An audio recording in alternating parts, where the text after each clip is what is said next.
Hello दोस्तों, आप सभी को फिर से स्वागत करता हूं इस नई वीडियो में। दोस्तों, मेरे साथियों, ये जो आपका जो क्लासेज जो चल रहा है एसएससी जीडी कांस्टेबल 2024 के जो ऑफिशियल पेपर है 2024 में 22 फरवरी के दिन जो चौथा शिफ्ट है, चौथे शिफ्ट में ये क्वेश्चन पूछा गया है। तो अगर आप इस चैनल पर नए हैं तो चैनल को जरूर सब्सक्राइब कर दीजिएगा, वीडियो का अंत तक जरूर देखिएगा। निम्नलिखित में से कौन सा मुद्रा आपूर्ति का माप सबसे अधिक तरल है?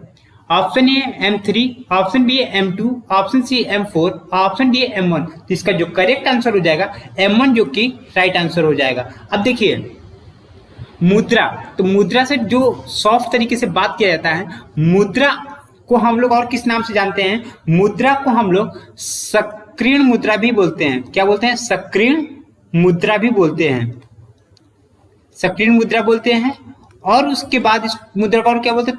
तरल मुद्रा बोलते हैं। तरल मुद्रा ये आसानी से आपको हम लोग जितने भी लेन देन वाला काम करते हैं ये M1 के थ्रू करते हैं। जैसे आप लोग तो क्या बोलते हैं, आपने अपना बचत खाता खुलवाया होगा प्रधानमंत्री जन धन योजना वाला जैसे, तो ये किसके तहत आपको खुला? M1 के तहत। अच्छा, M2 क्या होता है? M2 में M1 निहित होता है, M2 में ही M1 भी निहित होता है। ये क्या होता है M2 में? जो इसमें क्या होता है, बचत जमा आप खुलवा सकते हैं, म्यूचुअल फंड के लिए आप खुलवा सकते हैं, म्यूचुअल फंड अकाउंट अपना खुलवा सकते हैं अपने बैंक में, ये सब आप कर सकते हैं जमा। अच्छा, M3 में क्या है? M3 में आपका हो जाएगा, जैसे बड़े पैमाने पर आप जमा करेंट अकाउंट खुलवा सकते हैं, ठीक है। M3 के तहत ही हमारा क्या खुलता है? करेंट अकाउंट खुलता है। इसके बाद आप ये क्या बोलते हैं, जैसे आप लोन वगैरह के लिए अकाउंट खुलवाते हैं, लोन के लिए पेमेंट, लोन भरने के लिए अकाउंट खुलवाते हैं, तो वो आपका M3 के तहत आते हैं, ठीक है। जिसमें M3 में क्या होता है, संस्थागत जो संस्थान जो चलाते, जो प्राइवेट संस्था चलाते हैं, ये M3 के तहत ही अपना अकाउंट वगैरह खुलाते हैं। और M4 जो होता है ये बड़ी मात्रा में होते हैं, बहुत बड़ी मात्रा में होता है। जैसे M1, M2, M3 ये सब निहित होते हैं M4 में। और M4 क्या होता है?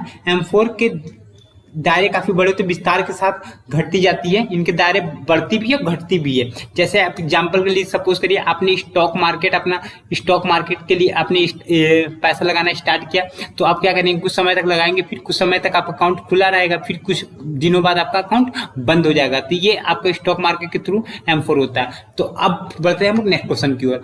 महात्मा गांधी द्वारा दांडी मार्च किस वर्ष शुरू किया गया था? Option 1940, option B 1950, option C 1920, option D 1930। तो इसका जो करेक्ट आंसर हो जाएगा 1930 जो होगा आपका राइट आंसर हो जाएगा। अब जानते हैं दांडी मार्च को हम लोग कौन सा मार्च बोलते हैं? नमक मार्च भी बोलते हैं, नमक मार्च भी बोलते हैं मेरे भाई। इस चीज को आपको साथियों, इसको आपको भी याद रखना है। ये जो दांडी मार्च जो स्टार्ट हुआ, ये भारतीय स्वतंत्रता आंदोलन में एक महत्वपूर्ण घटना बन गई थी। समझ रहे हैं? ये कब स्टार्ट हुआ था? ये 12 मार्च 1930 को स्टार्ट हुआ था। और ये कब तक चला था? 6 अप्रैल 1930 तक चला था दोस्तों।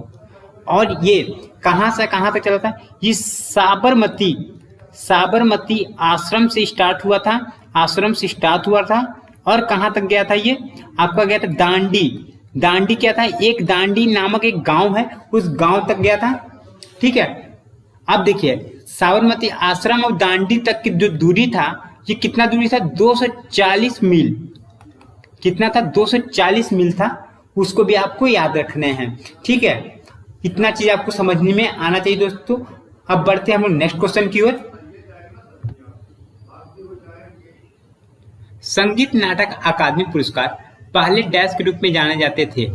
ऑप्शन आवासीय पुरस्कार, ऑप्शन बी है प्रतिष्ठित पुरस्कार, ऑप्शन सी है राष्ट्रपति पुरस्कार, ऑप्शन डी है सांस्कृतिक पुरस्कार। तो इसका जो करेक्ट आंसर हो जाएगा आपका, कौन सा करेक्ट आंसर होगा? राष्ट्रपति पुरस्कार। दोस्तों ये राष्ट्रपति पुरस्कार है, ठीक है। ये संगीत नाटक अकादमी है जो, ठीक है, उस संगीत नाटक अकादमी को हम लोग पहले राष्ट्रपति पुरस्कार के नाम से हम लोग जानते थे। और इसके बाद आपको पता होना चाहिए जो संगीत नाटक अकादमी 1952 में इसको स्थापित किया गया था। कब स्थापित किया गया था? संगीत नाटक अकादमी को 1952 में इसको स्थापित किया गया था। और ये किसके लिए था? ये संगीत, नृत्य और नाटक के लिए ये राष्ट्रीय अकादमी है नहीं, था नहीं, है, ठीक है। अब उसके बाद आपको पता ये भी होना चाहिए कि ये पुरस्कार जो होता है, ये पुरस्कार आपको पता होगा, ये पुरस्कार किसके द्वारा दिया जाता है? राष्ट्रपति के द्वारा ये पुरस्कार दिया जाता है दोस्तों। किसके द्वारा दिया जाता है? राष्ट्रपति के द्वारा दिया जाता है। और पुरस्कारकर्ता को क्या मिलता है? एक पट्टिका मिलता है और एक क्या होता है? एक साल मिलता है और नगद पैसे मिलते हैं। नगद, तो नगद पैसे कितना मिलता है? अगर आप लोग को पता है तो आप लोग कमेंट करके बताइएगा, ठीक है। हम पढ़ते हैं हम लोग नेक्स्ट क्वेश्चन की ओर। महिलाओं के लिए हेप्टाथलॉन में डैश इवेंट होते हैं। ऑप्शन ए 11, ऑप्शन बी है 7, ऑप्शन सी है 5, ऑप्शन डी है 10। तो इसका जो करेक्ट आंसर हो जाएगा ऑप्शन बी जो है 7, जो कि राइट आंसर हो जाएगा, ठीक है। अब बढ़ते हैं हम लोग नेक्स्ट क्वेश्चन की ओर।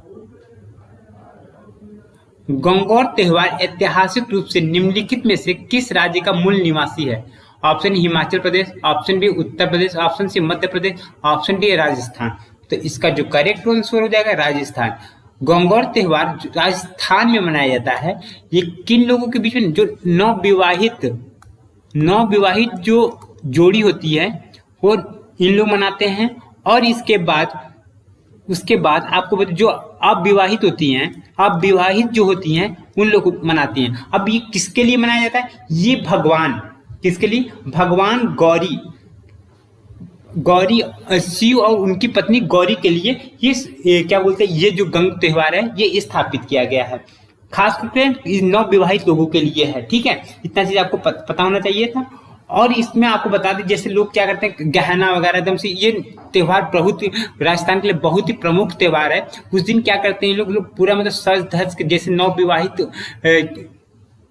लोग होते हैं ऐसे एकदम से क्या होता है तैयार वार होके अच्छे से बाकायदे तब ये लोग क्या करते हैं पूजा पाठ करते हैं। ये एक यहाँ पे क्या करते हैं पारंपरिक गीत गाते हैं, जुलूस निकालते हैं और नृत्य करते हैं, ये सब करते हैं, समझ गए। और ये किस महीने में स्टार्ट होता है ये भी जानना चाहिए, जानना जरूरी है। किस महीने में स्टार्ट होता है? ये चैत्र माह में, यानी कि चैत्र माह कब आता है आपका? चैत्र का माह मार्च और अप्रैल के माह को ही हम लोग चैत्र माह बोलते हैं। इतना आपको समझ में आ गया? चैत्र माह कब बोलते हैं? मार्च और अप्रैल के माह में ही चैत्र माह बोलते हैं। इतना चीज आपको समझ में आने के बाद, और ये कितने दिनों के लिए होता है? ये 18 दिनों के लिए होता है। ये कितने दिनों के लिए? 18 दिनों के लिए होता है मेरे भाई, ठीक है। ये चीज आपको नोट डाउन करके रखना, बहुत ही एग्जाम में पूछे जाते हैं, लोग नहीं बता पाते हैं। अब बढ़ते हैं हम लोग नेक्स्ट क्वेश्चन की ओर। PR श्रीजेश एक डैश है, क्या है? ऑप्शन ए हॉकी खिलाड़ी, ऑप्शन बी एक फुटबॉल खिलाड़ी, ऑप्शन सी क्रिकेट खिलाड़ी, ऑप्शन डी बैडमिंटन खिलाड़ी। तो इसका जो करेक्ट आंसर हो जाएगा ऑप्शन ए जो होगा हॉकी खिलाड़ी, जो कि राइट आंसर हो जाएगा। अब बढ़ते हैं हम लोग नेक्स्ट क्वेश्चन की ओर।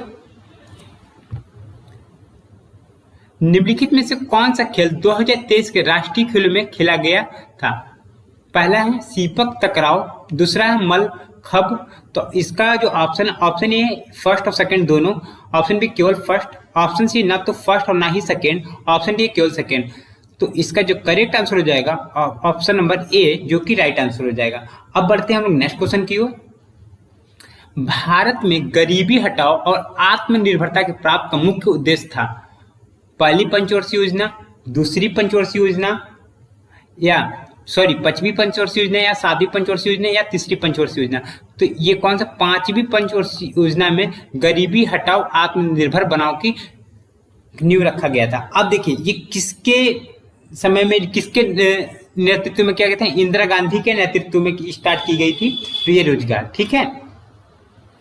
अब देखिए इसमें क्या कार्यक्रम था? कार्यक्रम था जो लोग रोलिंग प्लांट, जो मतलब क्या बोलते गांव वाले लोग थे, उन लोगों को क्या करा? प्रोत्साहन देना, इन लोगों को प्रोत्साहन देकर गरीबी हटाना और इन लोगों को रोजगार को देना, ये पंचवर्षीय योजना में बताया गया था, ठीक है। अब इसके बाद आपको जानना होगा पहली पंचवर्षीय योजना कब स्टार्ट हुआ था? पहली पंचवर्षीय योजना हुआ था आपका 1951 से लेके 1956 तक हुआ था। ठीक है, अब उसके बाद तीसरी पंचवर्षीय योजना कब से कब हुआ था? तीसरी पंचवर्षीय योजना आपका हुआ था 1961 से लेके 1966 तक हुआ था। अब इसके बाद सातवीं पंचवर्षीय योजना हम आपको तीसरी बता रहे हैं, तीसरी पंचवर्षीय योजना है। अब सातवीं पंचवर्षीय योजना कब होगा? ठीक है, ये वाला नोट मिटा लीजिएगा। ये आपका तीसरी पंचवर्षीय योजना और सातवीं पंचवर्षीय योजना कब स्टार्ट हुआ था? ये सातवीं पंचवर्षीय योजना हुआ था 1985 से लेके 1990 तक हुआ था सातवीं पंचवर्षीय योजना। और पांचवी पंचवर्षीय योजना तो आपको मैंने बताया है, पांचवी पंचवर्षीय योजना तो कब हुआ? 1974 से लेके 1979 तक था। ठीक है, इतना था। तो आप दोनों लोग ये सब पॉइंट को आपको नोट डाउन करना है, याद कर लेने हैं। ठीक है, अब बढ़ते हैं नेक्स्ट क्वेश्चन की ओर। वित्त मंत्रालय के अंतर्गत निम्नलिखित में से किस विभाग ने सरकार और सरकारी उपक्रमों के लंबित संविदात्मक विवादों को प्रभावी ढंग से निपटाने के लिए विवाद से विश्वास संविदात्मक विवाद योजना शुरू की? तो ऑप्शन आर्थिक मामलों का विभाग, दूसरा न्याय विभाग, तीसरा वित्तीय विभाग सेवा, चौथा राजस्व विभाग। तो इसका जो करेक्ट आंसर हो जाएगा वो आपका तीसरा हो जाएगा, व्यय विभाग, जो करेक्ट आंसर हो जाएगा। अब बढ़ते हैं हम लोग नेक्स्ट क्वेश्चन की ओर। राज्यपाल के पद के संबंध में निम्नलिखित में से कौन सा सही है? पहला, राज्यपाल लाभ के किसी अन्य पद को धारण कर सकता है। दूसरा, राज्यपाल को अपने आधिकारिक आवासों को उपयोग के लिए किराए के भुगतान के बिना हकदार होना चाहिए। तो ऑप्शन ए केवल सेकंड, ऑप्शन बी ना तो फर्स्ट ना ही सेकंड, ऑप्शन सी है फर्स्ट और सेकंड दोनों, ऑप्शन डी केवल फर्स्ट। तो इसका जो करेक्ट आंसर हो जाएगा ऑप्शन नंबर सेकंड, जो कि राइट आंसर हो जाएगा। अब बढ़ते हैं हम नेक्स्ट क्वेश्चन की ओर।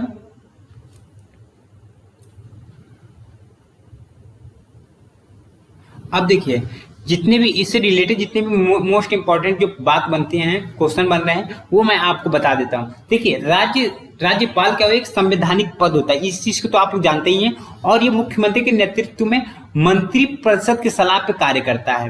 राज्यपाल का कार्यकाल 5 वर्ष के लिए का होता है। कितने वर्ष के लिए होता है? 5 वर्ष के लिए होते हैं, लेकिन इसे भारत राष्ट्रपति द्वारा पहले समाप्त किया जा सकता है। कौन? और इसके बाद ये भी जानना चाहिए कि भारत राष्ट्रपति इसको बैठाता भी, इसको समाप्त भी कर सकता है चाहे तो, समझ रहे हैं। और ये स्वेच्छा से भी अपना इस्तीफा दे सकता है, समझ गया। राज्यपाल की भूमिका काफी हद तक औपचारिक होती है, लेकिन कुछ विशिष्ट स्थितियों में उसके पास कुछ विवेकाधीन शक्तियां होती हैं। ये भी आपको बात को जानना चाहिए।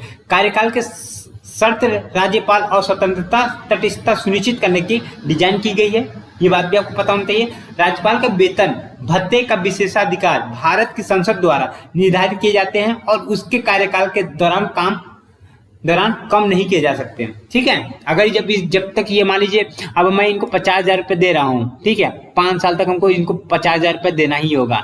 अगर मैंने 5,000 से पहले, अगर मान ले 5 साल में मैं 50,000 दे रहा हूँ, अगर मैं इनके कार्यकाल में अगर मैं कम कर दूंगा तो ये मान्य नहीं होगा। मान लो 40,000 रुपये दे रहा हूँ तो नहीं मान्य होगा। ठीक है, इनको जब तक कार्यकाल है, जब फिक्स हो गया है, तो इनको फिक्स आपको 50,000 देना ही है, समझ गया। इस चीज को आपको समझना चाहिए। अच्छा, चलिए नेक्स्ट क्वेश्चन को। उस्ताद असद अली खान कौन सा वाद्य यंत्र बजाते थे? तो दोस्तों, अगर आप इस चैनल पर नए थे तो चैनल को जरूर सब्सक्राइब कर लीजिएगा, बेल आइकन को प्रेस कर लीजिएगा, ताकि आपको पूरी की पूरी नोटिफिकेशन आपको प्राप्त होता रहे।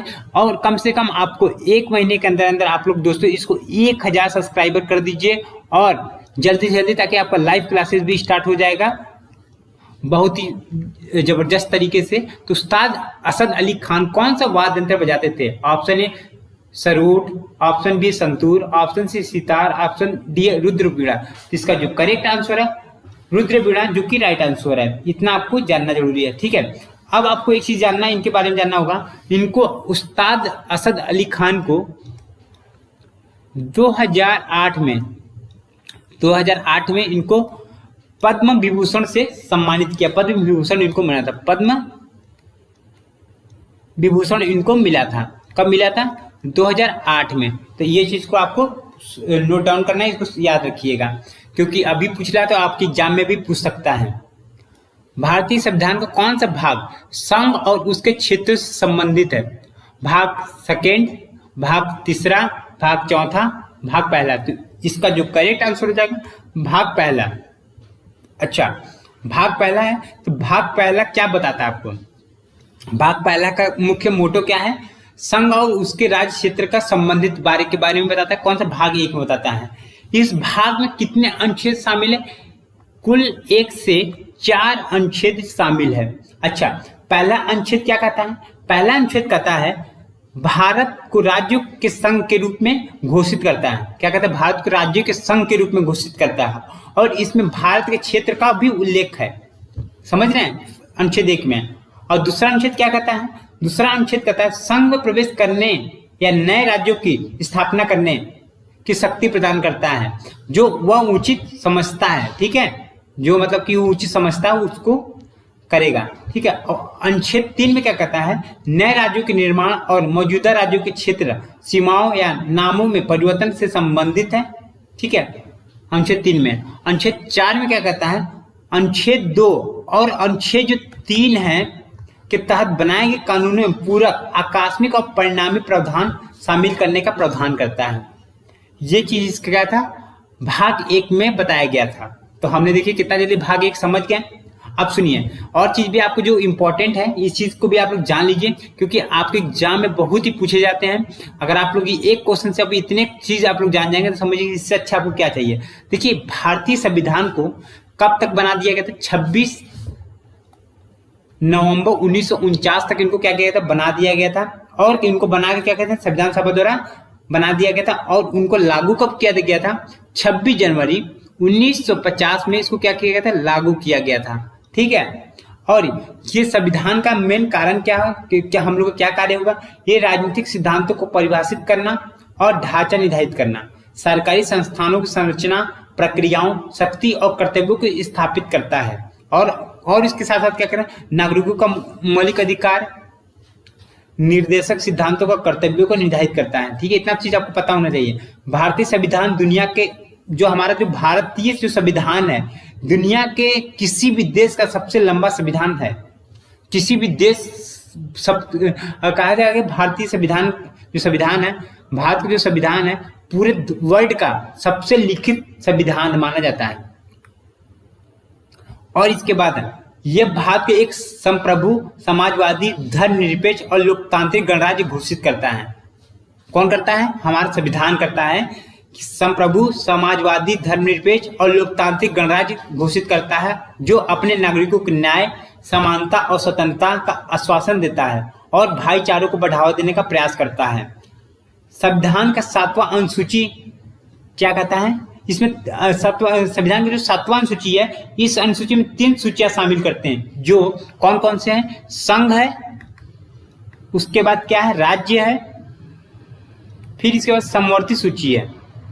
ये 3 सूची 7वीं अनुसूची में क्या किया गया है?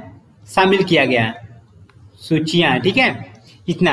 अब देखिए, इसके तहत विषयों को परिभाषित करता है। क्या इन लोगों के तहत क्या करते हैं? विषयों को परिभाषित करता है। ठीक है मेरे भाई, इतना चीज आपको समझ में आ गया। अब बढ़ते हैं हम लोग नेक्स्ट क्वेश्चन की ओर। कुचिपुड़ी नृत्य शैली भारत के किस राज्य के कुचिपुड़ी नामक गांव में उत्पन्न हुई? Option A Kerala, option B Tamil Nadu, option C Andhra Pradesh, option D Uttar Pradesh. तो इसका जो करेक्ट आंसर हो जाएगा आंध्र प्रदेश, कुचिपुड़ी नृत्य शैली है। अब देखिए, जो कुचिपुड़ी है वो कुचिपुड़ी नामक गांव से उत्पन्न हुआ है। ये चीज आपको पता है, गांव से उत्पन्न हुआ है। अब देखिए, कुचिपुड़ी जो 8 हमारे शास्त्रीय नृत्य हैं, 8 हमारे क्या हैं? शास्त्रीय नृत्य हैं। इस 8 शास्त्रीय नृत्य में सबसे महत्वपूर्ण कौन रखता है? हमारा कुचिपुड़ी बहुत महत्वपूर्ण रखता है। इसे आमतौर पर नृत्य किसके द्वारा किया जाता था? ये किया जाता था जिसे ये ब्राह्मणों लोगों द्वारा किया जाता था। ब्राह्मण के जो पुरुष थे उनको द्वारा किया जाता। पर अब क्या है? पुरुष और स्त्री दोनों करने लगे हैं। पुरुष और स्त्री दोनों साथ ही करने लगे हैं। समझ गया?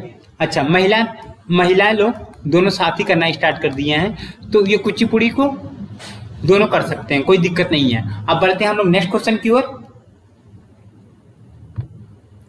भारत डैश देशों के साथ अपनी भूमि सीमा साझा करता है? 8, 7, 5, 6। तो कौन सा 7 देशों के साथ हमारा क्या होता है? भारत, प्यारा भारत देश सीमा साझा करता है। तो पहला हमारा कौन हो जाएगा? पाकिस्तान। दूसरा कौन हो जाएगा? अफगानिस्तान। तीसरा कौन हो जाएगा हमारा?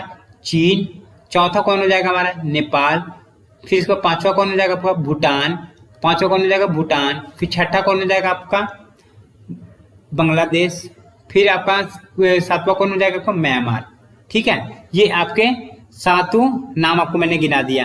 अब ये चीज जान लीजिए, एक चीज और जानिए, जो भारत की सबसे लंबी सीमा जो सीमा साझा करता है, किसके साथ करता है? बांग्लादेश के साथ करता है। किसके साथ करता है? बांग्लादेश के साथ करता है। कितना करता है आपको पता होना चाहिए, 4096 किलोमीटर सीमा साझा करता है। उसके बाद किसके साथ सीमा साझा करता है? पाकिस्तान के साथ करता है। पाकिस्तान के साथ सीमा साझा करता है। कितना पाकिस्तान के साथ सीमा साझा करता है? वो करता है 3323 किलोमीटर सीमा साझा करता है। उसके बाद किसके साथ करता है? चीन के साथ करता है। किसके साथ करता है? चीन के साथ। चीन के साथ कितना करता है? 3400 इतना किलोमीटर सीमा साझा करता है। उसके बाद आपका म्यांमार के साथ सीमा साझा करता है। म्यांमार के साथ सीमा साझा करता है। म्यांमार का मैं गलत लिखवा दिया हूँ ना, म्यांमार फिर से लिख देता हूँ। म्यांमार के साथ सीमा साझा करता है। म्यांमार के साथ सीमा कितना साझा करता है? 1663 किलोमीटर सीमा साझा करता है। उसके बाद अफगानिस्तान के साथ सीमा साझा कितना करता है? अफगानिस्तान के साथ सीमा साझा करता है। अफगानिस्तान के साथ सीमा साझा करता है। कितना करता है सीमा साझा? 106 किलोमीटर सीमा साझा करता है। ठीक है, अब देखिए इतना हो गया। सबसे कम किसके साथ करता है? अफगानिस्तान के साथ करता है। और हमारा नेपाल और भूटान के साथ क्या होता है? आवाजाही चलता रहता है। नेपाल और भूटान के साथ आवाजाही चलता रहता है, तो इसके यहाँ कोई दिक्कत नहीं है। ठीक है, आप जा सकते हैं। हाँ, ये इसके इन लोगों के साथ सीमा साझा नहीं किया गया है। ठीक है, कितना किलोमीटर इन लोगों की सीमा है ये नहीं है। ये आप इन दोनों के यहाँ, हम लोग नेपाल के यहाँ भी जा सकते हैं, भूटान के यहाँ भी, भूटान वाले भी नेपाल के यहाँ, क्या बोलते हैं, भूटान वाले भी हमारे यहाँ आते हैं और हम लोग भी जाते हैं। ठीक है, अब बढ़ते हैं नेक्स्ट क्वेश्चन की ओर। दोस्तों, नेक्स्ट क्वेश्चन पढ़ने से पहले आपसे यही गुजारिश करता हूँ, अगर आप इस चैनल पर नए हैं तो चैनल को जरूर सब्सक्राइब कर लीजिएगा। जल्दी से जल्दी वीडियो को शेयर कर दीजिए। 1000 सब्सक्राइबर आपको दोस्तों करने हैं, किसी भी हाल में आपको 1000 सब्सक्राइबर इसको कंप्लीट करने हैं दोस्तों। चलिए तो हम बढ़ते हैं, अब इसको क्वेश्चन को पढ़ते हैं। भारत के निम्नलिखित पंचवर्षीय योजनाओं में से कौन सी पूरी तरह से विफल रही? ऑप्शन ए 7वीं पंचवर्षीय योजना, ऑप्शन बी 3री पंचवर्षीय योजना, ऑप्शन सी है पहली पंचवर्षीय योजना, ऑप्शन डी है 6वीं पंचवर्षीय योजना। तो इसका जो करेक्ट आंसर हो जाएगा आपका, कौन सी पंचवर्षीय योजना है विफल रहा है? ये आपका 3री पंचवर्षीय योजना जो कि विफल रहा है। अब 3री पंचवर्षीय योजना विफल क्यों रहा ये जान लीजिए। देखिए, आपको पता होना चाहिए कि जो 3री जो हमारा पंचवर्षीय योजना था वो विफल क्यों हुआ। इसका टाइमिंग था, आपको पता होना चाहिए, 1961 से लेके 1966 तक था हमारी 3री पंचवर्षीय योजना। ठीक है, अब इसमें देखिए हमारा भारत और चीन के साथ युद्ध हुआ। कब से कब हुआ? 1962 में चीन युद्ध होना स्टार्ट हो गया। फिर पाकिस्तान के साथ हुआ, पाकिस्तान के साथ हमारा युद्ध हुआ। पाकिस्तान के साथ हमारा युद्ध कब हुआ? 1965 में युद्ध हुआ, समझ रहे हैं। और 1965 में हुआ, फिर इसके बाद 1965 फिर 1966 में गंभीर रूप से हमारा जो देश के जो भूमि था, जो कृषि लोग थे एकदम से सूखे पड़ गए थे। यहाँ का कृषि क्षेत्र एकदम सूखा पड़ गया था। यहाँ पे खाने दाने दाने के लिए मोहताज हो गए थे। जब हमारा 1966 में जब झगड़ा हुआ था तब की बात बता रहे हैं दोस्तों। तो समझिए, तो ये इस वजह से 3री पंचवर्षीय योजना विफल हो गया। इतना आपको पता होना चाहिए। अच्छा, अब बढ़ते हैं हम लोग, आपको सारा के सारा चीज लिखवा देते हैं, कब कब कौन सी योजना लागू हुआ है। तो इस सबको भी आप लोग नोट डाउन कर लेंगे, क्योंकि आपके एग्जाम के लिए बहुत ही इम्पोर्टेंट है। देखिए पहली पंचवर्षीय योजना कब हुआ था? पहली पंचवर्षीय योजना आपको हुआ था 1951 से लेके 1956 तक था। दूसरी पंचवर्षीय योजना आपका 1956 से लेके 1961 तक चला। अब देखिए पहली पंचवर्षीय योजना 1951 से 1956 तक चला, उसमें इसका मुख्य उद्देश्य था कृषि और सिंचाई पर केंद्रित करना, मतलब कृषि को बढ़ावा देना, ज्यादा हो सके, यहाँ पे ज्यादा उगाया जा सके। दूसरी पंचवर्षीय योजना कब 1956 से 1961 तक चला, उसमें क्या कहा गया कि आपका ये, इसमें क्या बताया गया आपका, इसमें बताया गया कि आपका जो पंचवर्षीय योजना है, पंचवर्षीय योजना में आपका क्या महत्वपूर्ण रहेगा, वो बताएगा कि 1956 से 1961 में आपको महत्वपूर्ण बातें क्या है, उसका उद्देश्य क्या था, आपको इसको औद्योगिक पर जोर दिया गया, औद्योगिक पे और आत्मनिर्भर पर जोर दिया गया। ठीक है, इसके बाद तीसरी पंचवर्षीय योजना मैंने बता दिया 1961 से 1966 तक था। हाँ, उसमें क्या बताया गया था, इसमें आपको पता मैंने आपको बताया था, इसमें जो बताया था कि इसको क्या कहता है, आत्मनिर्भर बनाना था कृषि को।